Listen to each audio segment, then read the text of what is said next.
Me being mixed race, the question of where home is has always been quite big in my life. So, and I always felt like people and hearts, souls feel more like a home to me than places. I mean, I know that I will never fit in one place fully, 100%. But on the other side, I think it's quite beautiful to have to feel at home at many different places. So no, I do not feel homeless. I feel like I have many homes. When I'm in Colombia, I feel homeless because it's not the place I want to be, even though it's my hometown.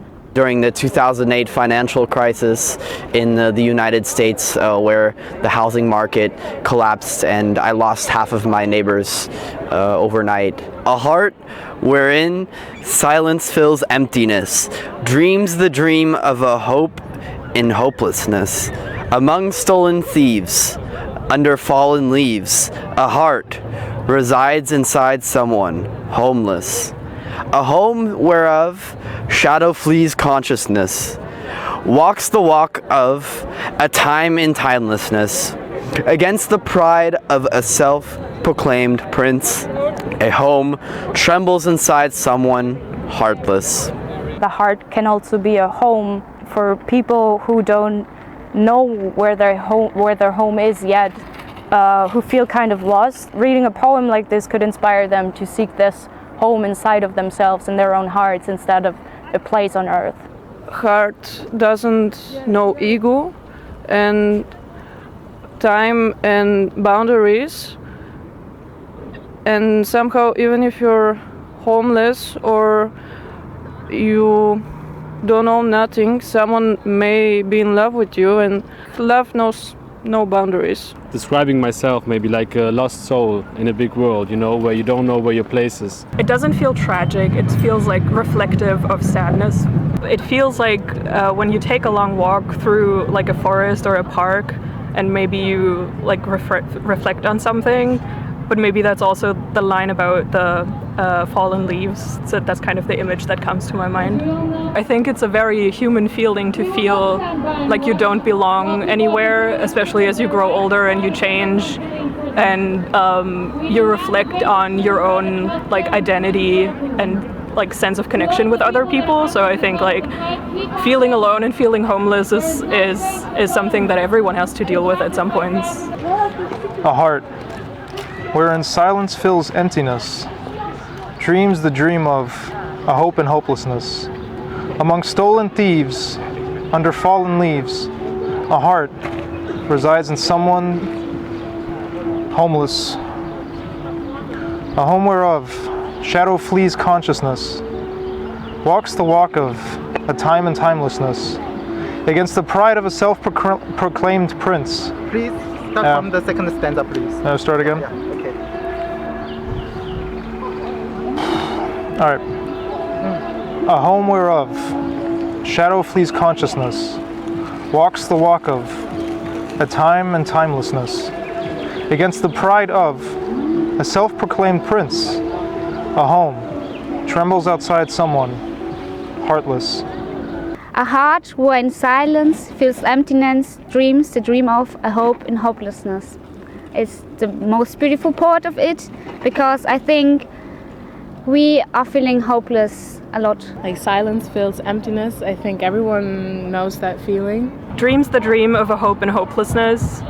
When you think about being lonely and you have this longing to belong to people or to a place, I think for me in my life, I always felt like I don't want to give up hope, and I do keep searching, and I don't want to stay in the feeling of being homeless and lonely, and like this kind of like you still have a dream, you still have that kind of hope, is like that's a part that speaks to me.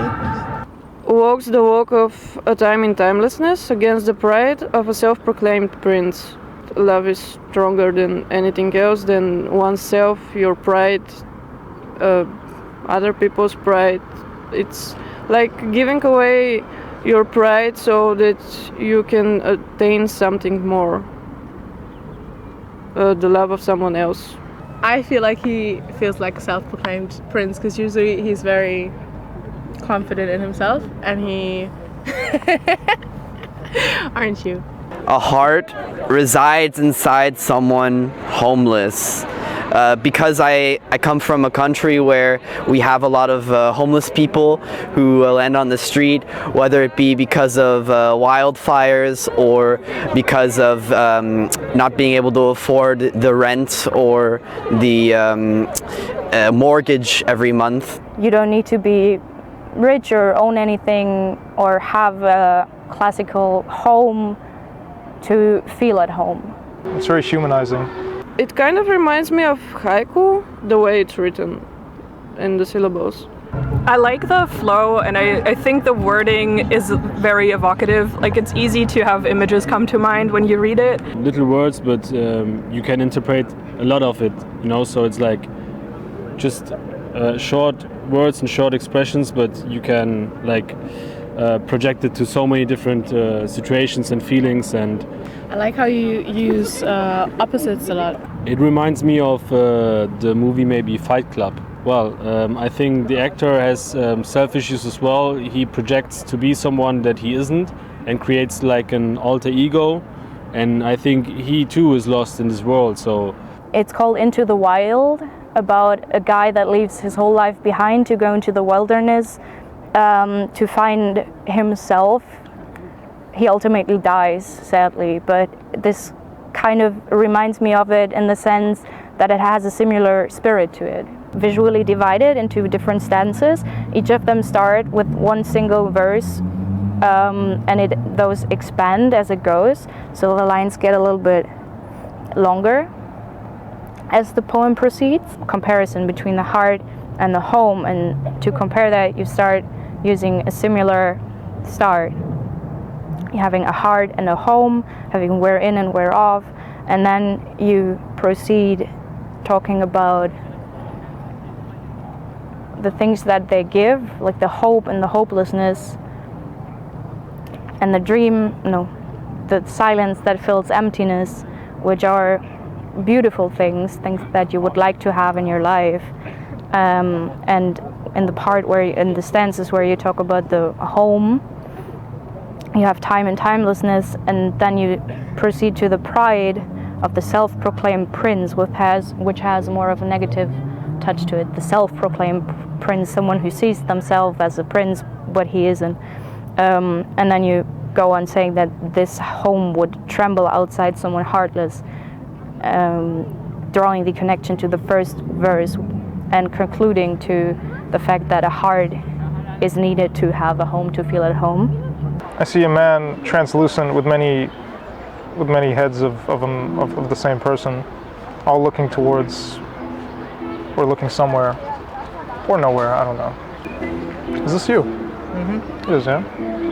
Seemingly very dismayed, very sorrowful, pondering his own existence. The homeless person that gave away his pride, the prince that gave away his pride, his everything, and is consumed by his love for someone, I'd say. So I think it's pretty accurate. So, because when you're in love, you only think about that.